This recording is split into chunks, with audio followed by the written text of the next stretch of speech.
तर आज काय चाललेलं आहे आपलं इथे हे बघा, मुळं आहेत, मुळ्याचा पाला उपटून घेतलाय आणि म्हटलं खांडून काढावं, मुळं काही निघत नाही, तर असं कुदळीनं खांडून काढू.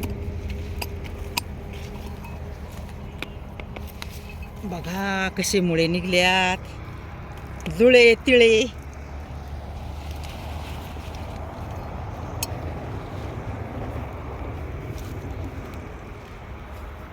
एवढं मी मुळं उपटून घेतलंय. आता हा पाला भाजी करायला होईल किंवा आपल्या गाया खातील.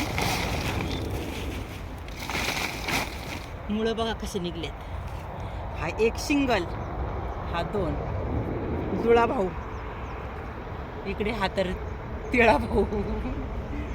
कसे वाकडे तिकडे आणि 4-5.